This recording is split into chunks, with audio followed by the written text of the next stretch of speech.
welcome back to my channel for this iconic 90s supermodel makeup tutorial. I am using a bunch of iconic 90s products as well, so we will be swatching some Revlon lipsticks. And I got this idea because there's tons of short form tutorials that are trying makeup like the year I was born, and I was born in 1995. Comment below your birth year. I know a lot of us are 95 babies. I follow a lot of you back and I see a lot of 30, flirty, and thriving posts. So this look is kind of perfect if you're entering your 30s and you want something sexy and glamorous. I tried a very similar look in my early 20s.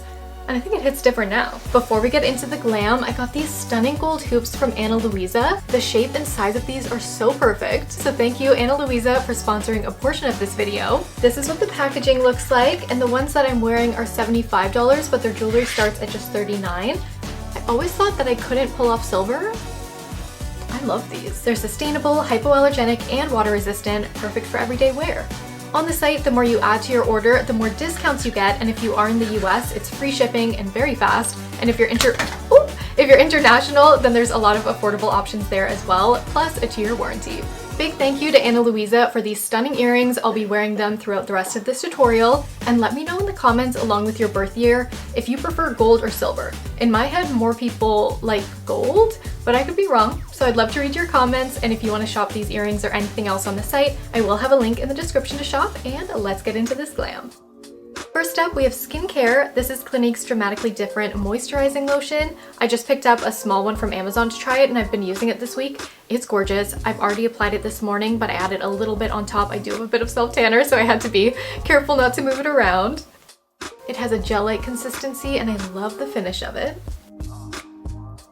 I've pulled a lot of MAC for this tutorial, and the foundation pick is MAC Studio Fix Fluid SPF 15, and this is a 24-hour matte foundation with oil control. This foundation was everywhere in the 90s. Shade I'm using is NW22, applying with the BK Beauty 101 brush. I am so impressed with these products together. Maybe the Clinique and MAC will become my go-to base routine, but the next one I'm going to use, I think let's go modern because I do want some highlighting. Sorry if you just heard some tinfoil. I have a reflector. This Makeup Forever palette makes an appearance in like all of my videos. I'm taking this light shade and let's start to really brighten up the face. It's great if you already have enough coverage and you don't want to layer too thick of a product. It's super lightweight, blends in really easy, and gives the perfect amount of definition. A slightly warmer highlight I think will give that vintage look, so I'm not going to take it as far as the photo, but still be inspired. Instead of a strong contour that has an ashy tone, I'm taking the warmest shade from this palette. And let's warm up the face in a 3 shape, so around the forehead, slightly under the cheekbone. Be sure to blend it down the neck and a little bit upwards just so it's not too harsh.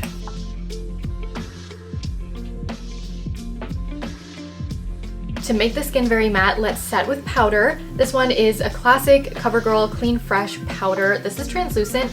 It has quite a white cast to it, so it's great for brightening up if you have fair to medium skin tone. I wouldn't recommend this for deeper skin. I would go for something that's genuinely translucent like Fluorescence, which I tend to recommend in every video. I always contour the nose with an ashy matte powder. I find it so much easier to be precise. For the supermodel glam, connect underneath your brow to your nose. This helps frame the face really nicely. Defining the tip a little bit more. An amazing contour product is by Kevyn Aucoin. It's a great powder taupey shade, but I've broken it twice and it's too expensive to keep on buying.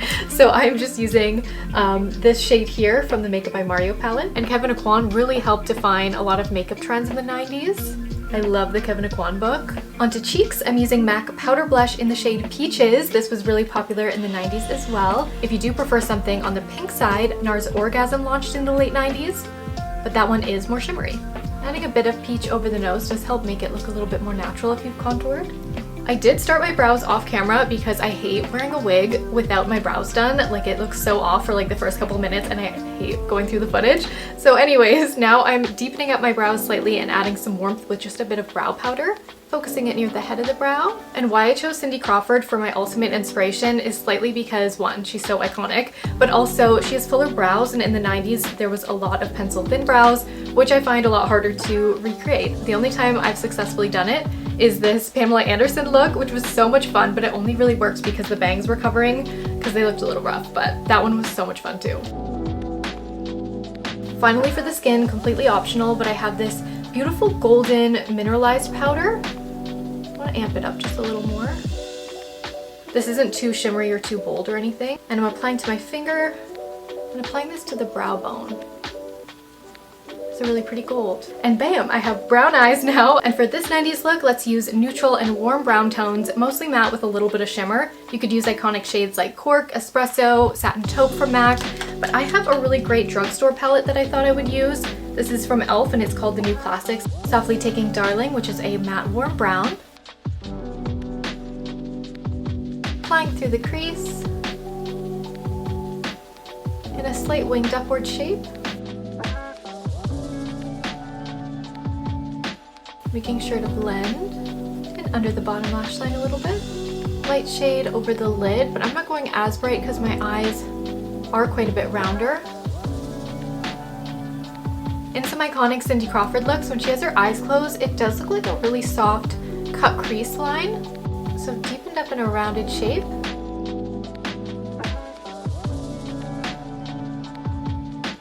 And fading on the outer V.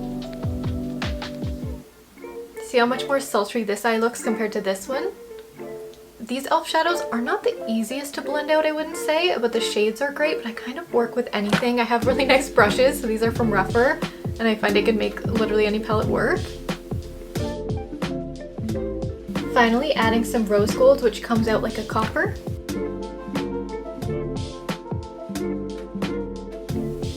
Pop of warmth going into the gold we put down. A lot of highlight on the brow bone as well. Okay, that is how I'm interpreting Cindy Crawford's makeup in this photo, along with a couple other inspiration photos. And now let's do some liner. You could also take it even more warm. I really like this shot as well. I'm like torn between which one I should pull the most inspo from. Revlon's had amazing eyeliner since the 90s, but I love this pencil. It's the Makeup Forever Limitless Brown. It's a beautiful, soft brown shade. It's really easy to just etch along under your lash line. They're just so much rounder that I'm rimming my waterline and inner corner to make them a little less round. Kind of smolders them a little. Adding an outer corner wing, but keeping it really soft. Kind of blends into the rest of the shadows. You can deepen up the upper liner with a little bit of a deeper shadow as well. It's like a foolproof way to do winged liner. Curl your lashes, and for mascara I picked up the L'Oreal Paris Voluminous Original. I was tied between this one and the Maybelline Great Lash with the iconic pink and green packaging, but I went with this one. You can get a really natural look if you take a lot of this off the brush and just do a coat. This eye look is great without falsies, but if you do want to fill out your lash line a little bit, I typically don't go for the ones that you go underneath your own lash line without any adhesive, like they have self-adhesive that you just stick on. Usually I don't use them because they kind of tilt the eye downward a little bit, and usually I cheat a lash tilted upwards, which you can't do underneath the lash line. But for this look, I thought it looked really pretty, so I added just a short right on the outer corner. They're so easy to apply. Reshaping my lips a little bit, making the outer corners a bit wider, and then instead of overlining, I'm underlining to make my cupid's bow less prominent and a little more round. I blurred out Endless Cacao from Makeup Forever, and now let's use the iconic Spice lip liner.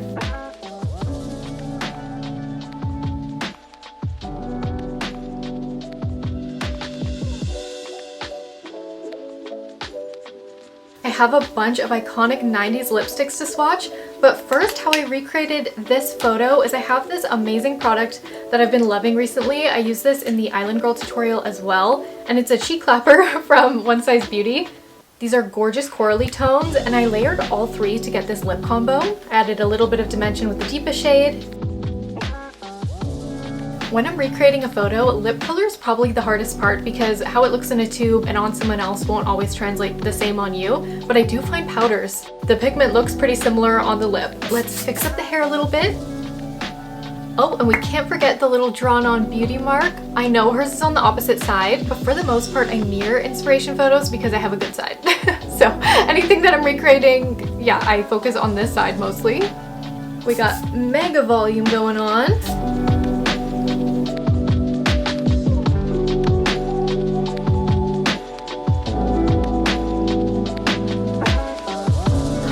Outfit change, and I did take out my contacts. So this is what it looks like with blue eyes. I really like all the warm tones. I think this might be my go-to look. Minus the hair, obviously.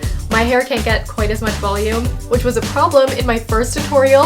I didn't really use wigs back when I started my channel, and it was more inspired rather than like trying to get it to a T. But throwback, I find this one a little bit embarrassing, but honestly like good for young me for just having a random guy film that. Took guts to do that in public at the Grove. The makeup wasn't half bad, just the hair kind of threw it off. This wig has elevated this look. And now let's swatch a bunch of iconic Revlon lipsticks.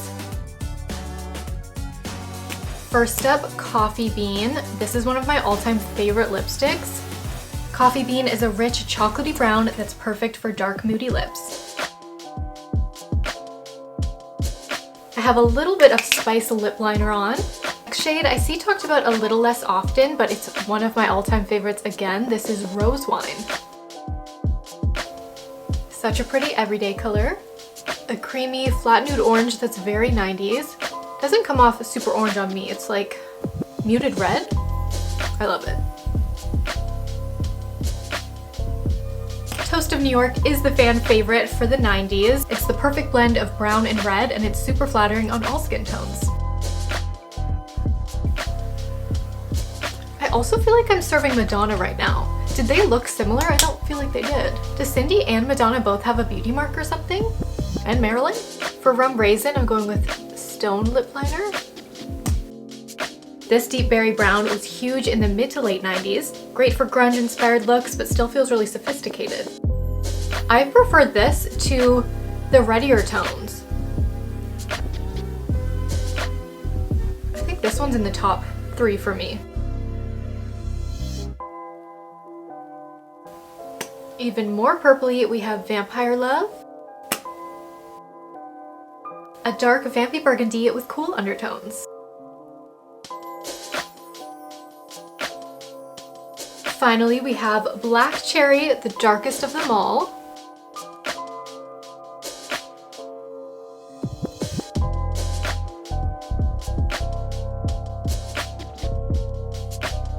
I'm sure there's even more iconic shades from Revlon or MAC. They recently re-released a bunch of their iconic 90s nudes as well. Maybe I'll have to swatch those too, but if you do want to reference any of these shades, I will have them in photo form over on Instagram and my blog, as well as a little short swatching video. If you were an adult or teenager, did you have any of these lipstick shades? Am I missing some of your favorites? Let me know your all-time favorite lip combos down below, because I end up shopping like your list and it's a lot of fun. One of my first ever brand trips was going to Revlon's headquarters in New York, and I got to see all the old advertisements. It was so cool to see. Everything will be linked down below, including these gorgeous earrings from Luisa. And to keep on watching, what about 2000s glam? This iconic 2008 Victoria's Secret glamour is one of the most pinned looks on Pinterest, and it's another really fun one to try. Or for something more natural, you might like this Island Girl glam, which is just my go-to vacation makeup routine. Thanks again for watching, and I'll see you in my next one.